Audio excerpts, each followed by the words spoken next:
अति लघु उत्तरीय प्रश्न का ये रहा 11वां प्रश्न। किसी एपी के n पदों का योग Sn बराबर 3n² माइनस 4n है, तो इसका nवां पद याद करें। यहाँ हमें प्रश्न में Sn का मान दिया हुआ है 3n² माइनस 4n, तो हमें Tn निकालना है। चूंकि Tn का सूत्र निकालने से पहले हम लोग Sn माइनस 1 निकालेंगे, यानी n के जगह हम n माइनस 1 पर होल स्क्वायर करेंगे, माइनस 4 इंटू n माइनस 1। अब इसका हम लोग आगे सॉल्यूशन करेंगे, यानी हम 3 लिखे और n माइनस 1 यानी a माइनस बी का होल स्क्वायर, तो a स्क्वायर तो n square plus B square minus 2ab यानी 1 इंटू n यानी 2n। इसी तरह इसका ब्रैकेट बंद करते हुए हम माइनस 4 में n माइनस 1 को गुना करते हैं, तो माइनस 4n और माइनस 4 को माइनस 1 से गुना किए तो प्लस 4। अब हम पुनः इसे finally n square plus 1 minus 2n किए। अब माइनस 4n प्लस 4 को हम यहाँ ब्रैकेट अब तोड़ेंगे, यानी इसे एक बार और लिखते हैं।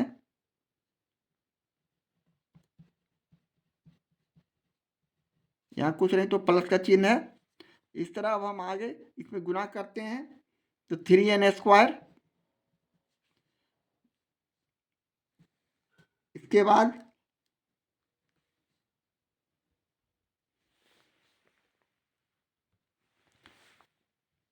Three N square minus 6n, इसे सजा के लिख दे हैं 3 दूनी 6 6n और प्लस 3 ब्रैकेट के बाहर प्लस है तो अंदर का कोई चिन्ह चेंज नहीं होगा, यानी माइनस 4n और प्लस 4 कर देंगे। अब यहाँ से हम लोग इसे एक दूसरे से घटाते हैं, जोड़ते हैं, यानी 3n² तो रह जाएंगे, माइनस 6n माइनस 4n यानी माइनस 10n प्लस 3 और प्लस 4 यानी प्लस 7। अब हम यहाँ से Tn निकाल सकते हैं, चूंकि Tn बराबर अब हमारे पास सूत्र है Sn माइनस 1। इस तरह करने के बाद अब हम Sn का मान रखते हैं 3n² माइनस 4n, जिसे ब्रैकेट में इस तरह रखे माइनस का चिन्ह देते हुए Sn माइनस 1 हमने यहाँ निकाल के रखा है 3n² माइनस 10n और प्लस 7। इसे हम आगे हल करते हैं, ब्रैकेट हटाते हैं 3n² माइनस 4n, ब्रैकेट के बाहर माइनस है, अंदर का सारा चिन्ह को अपोजिट कर देंगे, उल्टा कर देंगे। यहाँ प्लस 3n² है तो माइनस 3n², यहाँ माइनस 10n है प्लस 10n, यहाँ प्लस 7 है तो माइनस 7। अब हम अपोजिट चिन्ह और इक्वल संख्या को एक दूसरे से काटते हैं, तो माइनस 3n² और प्लस 3n² दोनों अपोजिट चिन्ह इक्वल संख्या को काट दिया। अब माइनस 4n और प्लस 10n में हम एक दूसरे को घटाते हैं, तो प्लस 6n बचता है और माइनस 7। इस तरह हमारे पास final result Tn = 6n minus 7 बच जाएंगे, और ये हमारा प्रश्न का सोल्यूशन है, आंसर है। इस तरह हम प्रश्न 11 का सोल्यूशन करते हैं। Very short answer type question का ये रहा 12वां प्रश्न। यदि 4/5 A2 और किसी AP के 3 क्रमागत पद हैं, तो A का मान ज्ञात करना है। यहाँ हमें लगातार 3 क्रमागत पद दिया हुआ है, जो कि पहला पद 4/5, दूसरा पद A और तीसरा पद 2 दिया हुआ है। हमारे पास सूत्र है, दूसरा पद में से पहले पद को घटाते हैं, जिसे हम इस तरह लिखते हैं T2 minus T1 equal to तीसरा पद में दूसरे पद को घटाते हैं T3 माइनस T2। तो यहाँ इसी पर हम अपने मान को रखते हैं। T2 का मान यहाँ A है, माइनस T1 का मान 4/5 है, यहाँ T3 का मान 2 है, T2 का मान A है। इस तरह लिखने के बाद अब हम इसका आगे कैलकुलेशन करते हैं, यानी A और A को एक तरफ लाते हैं, A माइनस है तो प्लस A हो जाएंगे लेफ्ट हैंड साइड लाने में, और 2 माइनस 4/5 को राइट हैंड साइड ले गए प्लस 4/5। यहाँ हम लोग इसे हल करेंगे तो 2A हो जाएंगे, यहाँ हम भिन्न का जोड़ करते हैं, यानी 1 और 5 का एलसीएम लघुत्तम समावर्तक 5, 1 में 5 से भाग किए 5, 5 को 2 से गुना किए तो 10, उसी तरह 5 को 5 से भाग किए 1, 1 को 4 से गुना किए 4। इस तरह हमारे पास रिजल्ट 2a बराबर 14/5 आ चुके हैं। अब हम a का मान यहाँ से निकाल सकते हैं, इसलिए a इक्वल टू 14/5, यहाँ गुना में है तो भाग हम 2 कर देंगे और बटे 1 लिख देते हैं समझने के लिए, यानी 14/5 भागा का गुना करेंगे तो 1/2, इसे हम काट दिए 2 से, 2 सती 14, यानी 7/5 जो हमारा रिजल्ट आया, ये हमारा आंसर हो गया। अति लघु तरीय प्रश्न का ये रहा 13वां प्रश्न। समांतर श्रेणी में 3/2, 1/2, -1/2, -3/2 डॉट डॉट के लिए प्रथम पद ए तथा सार्व अंतर डी लिखिए। तो यहाँ एपी हमें इस तरह दिया हुआ 3/2, 1/2, -1/2, -3/2 टू डॉट डॉट। तो यहाँ से हम लोग प्रथम पद यानी ए, जो कि पहला पद 3/2 होता है, जबकि डी निकालना है तो T2 में से हम T1 को घटा देते हैं। डी यानी सार्व अंतर, तो T2 हमारा 1/2 है, -3/2। अब हम 2 और 2 का एलसीएम निकालते हैं तो 2 होता है, यानी 1 - 3 अर्थात -2/2 हो गए, जिसे हम काट दिया तो -1, यानी यह सार्व अंतर डी यानी -1 हो गया। इस तरह अब हम ए का मान 3/2 और डी का मान -1 अपने आंसर में ला सकते हैं, और ये हमारा आंसर है। इस तरह हम प्रश्न 13 का सॉल्यूशन करते हैं। अति लघु तरीय प्रश्न का ये रहा 14वां प्रश्न। यदि एक समांतर श्रेणी का सार्व अंतर 3 है तो A20 - A15 डॉट डॉट के बराबर है। यहाँ हमें प्रश्न में सार्व अंतर यानी डी दिया हुआ है, तो हम यहाँ डी का मान लिख सकते हैं 3, जबकि हमें निकालना है A20 - A15। A20 को हम A प्लस 19D भी लिख सकते हैं, -A15 को हम A प्लस 14D भी लिख सकते हैं। अब यहाँ हम ब्रैकेट हटाते हैं एक दूसरे से, यानी A plus 19D minus bracket के बाहर रहने पर अंदर का सारा चिन्ह चेंज कर देते हैं ब्रैकेट के अंदर, यानी -A -14D। इसे हम A और A को काट दिए, इसलिए कि ये माइनस है, ये प्लस में है। 19D में से 14D को घटा दिए तो 5D।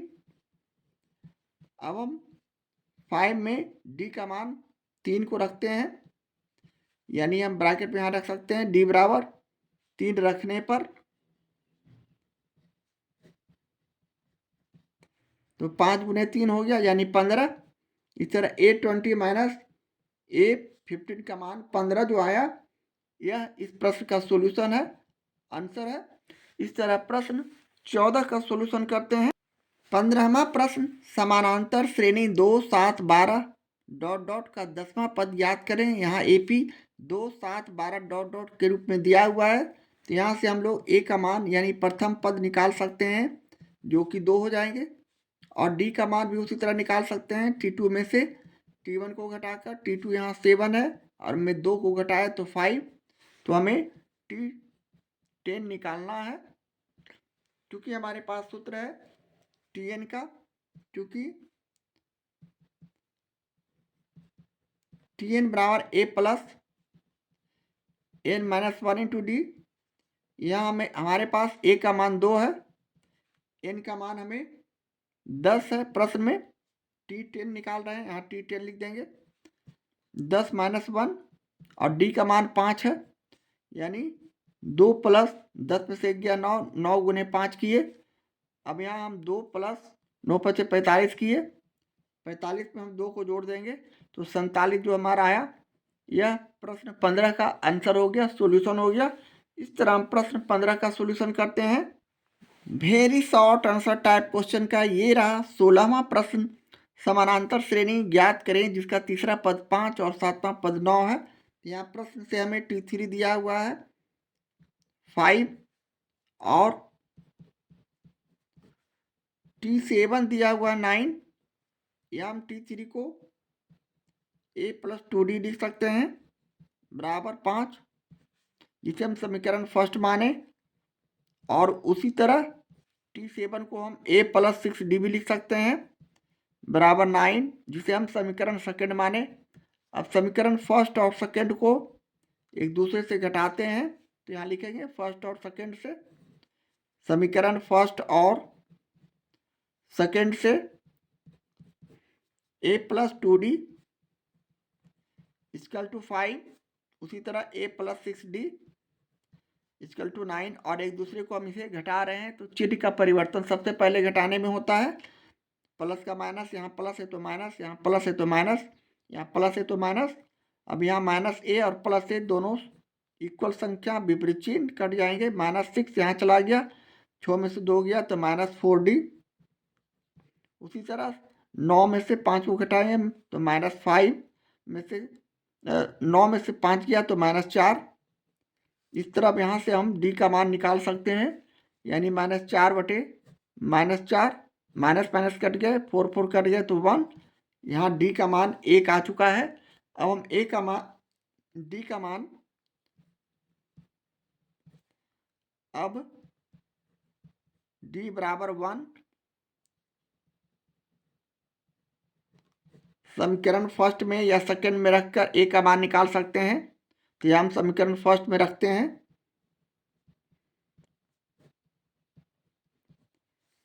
समीकरण फर्स्ट a+2d बराबर 5 है। अब a का मान हम यहाँ से इस तरह निकाल सकते हैं, a+2 × 1 बराबर 5, इसलिए a = 5, 2 में 1 से गुणा किए 2, और इसे हम राइट हैंड साइड ले जाएंगे तो -2, 5 में से 2 गया तो 3। इस तरह a का मान 3 आ चुका है। अब हम a p इस तरह लिखते हैं, a पहला पद a+d, दूसरा पद a+2d, तीसरा पद a+3d, चौथा पद। इसी तरह हम बहुत से पदों की संख्या को लिख सकते हैं। अब यहाँ a की जगह हम 3 रखें, इसी तरह a की जगह 3 और d की जगह हम यहाँ 1 रखें, इसलिए कि d हम निकाले हैं।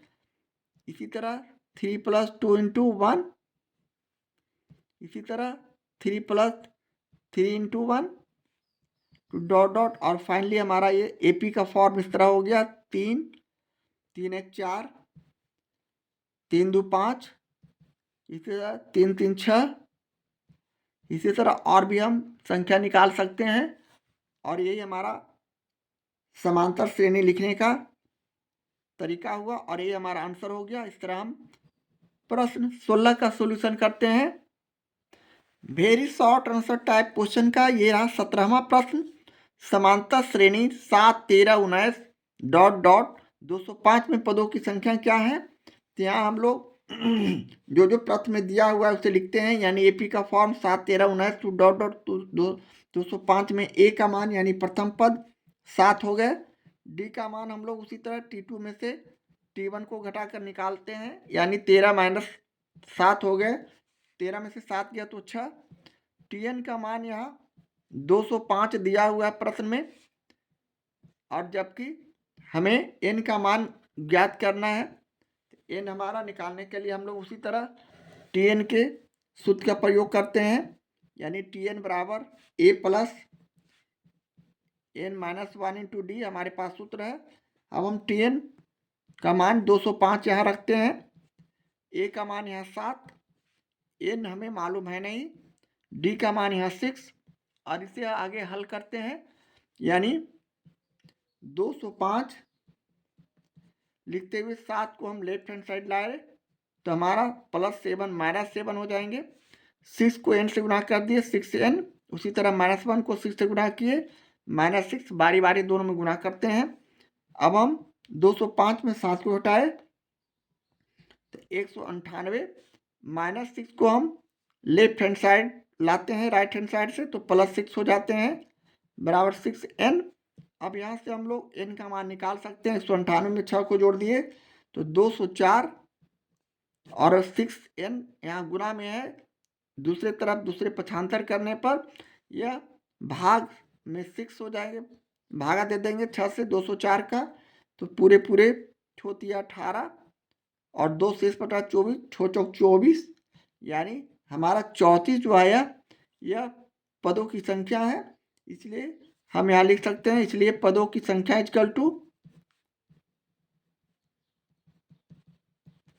34, और ये हमारा प्रश्न 17 का सॉल्यूशन है, आंसर है। इस तरह प्रश्न 17 का सॉल्यूशन करते हैं। अति लघु उत्तरीय प्रश्न का ये रहा 18वां प्रश्न। किसी एपी के क्रमागत पदों के अंतर को हम क्या कहते हैं, तो सार्व अंतर कहते हैं। तो यहाँ हम खाली जगह में सार्व अंतर भर देंगे, जिसे हम डी से भी सूचित करते हैं। इसी तरह 19वां प्रश्न, एपी श्रेणी 1, 4, 7, 10 डॉट डॉट के 18वें पद का मान ज्ञात कीजिए। यहाँ हम लोगों को 19वें पद में प्रथम पद ए मालूम है प्रश्न से 1, डी का मान हम उसी तरह निकाल सकते हैं T2 में से T1 को घटाकर, यानी 4 - 1 करते हुए, यानी 3। T18 हमें निकालना है, क्योंकि हमारे पास Tn का सूत्र मौजूद है, a plus n - 1 into D. तो यहाँ हम T18 निकालने के लिए उसी तरह a का मान यहाँ रखेंगे 1 प्लस 18 - 1 इंटू डी का मान 3। अब इसे आगे हल करते हैं, यानी 1 प्लस 18 में से 1 गया तो 17, 17 गुने 3 किए, यानी 1 प्लस 17 तिया 51, यानी 52। इस तरह जो 52 हमारा आया, यह प्रश्न 19 का आंसर हो गया। इसी तरह हम 30वां प्रश्न 19 के बाद 20वां प्रश्न को सोल्व करेंगे। समांतर श्रेणी -3 -1/2 2 डॉट डॉट का 11वां पद क्या होगा, सो यहाँ भरना है खाली जगह में। तो यहाँ हम अपने सॉल्यूशन में लिखेंगे a का मान -3 जो कि प्रथम पद है। उसी तरह d का मान हम निकाल सकते हैं T2 में से T1 को घटाकर। T2 यहाँ -1/2 हो गया दूसरा पद, और T1 यानी -3 हमारा T2 है। इसे हम ब्रैकेट तोड़ते हैं, हटाते हैं, a -1/2 माइनस माइनस +3 हो जाएंगे, यानी 3/1। इस तरह का हमारा। अब इसे हम भिन्न का जोड़ जिस तरह बनाते हैं उस तरह करेंगे। 2 यहाँ -1 और प्लस 1 में 2 से भाग किए तो 2, 2 को 3 से गुना किए तो 6, यानी यहाँ -1 और प्लस 6 को हल किए तो 5/2 हमारा डी का मान आया। अब हम T11 निकालेंगे। T11 निकालने के लिए हम लोग सबसे पहले सूत्र का प्रयोग करते हैं, चूंकि Tn बराबर हमारे पास सूत्र है a plus n - 1 into D. यहाँ T11 निकालना है हमें। T11 निकालने के लिए a का मान यहाँ रखेंगे -3 प्लस n का मान यहाँ 11 रखेंगे -1 इंटू डी का मान 5/2 जो कि गुना में है। अब इसे हम हल करते हैं, -3 और प्लस यहाँ बच जाएगा 10, यानी 10 गुने 5/2 किए। यहाँ हम 2 से इसे काट दिए, 2 पचे 10। अब यहाँ इसे -3 लिखे और प्लस 5 पचे 25। अब -3 प्लस 25 का हम सॉल्यूशन करते हैं, तो हमारा रिजल्ट 25 में से 3 चला गया तो 22 बचेंगे, और ये 22 ही हमारा आंसर हो गया, और जिसे हम खाली जगह में यहाँ 22 भर देंगे। इस तरह हम प्रश्न 20 का सॉल्यूशन करते हैं।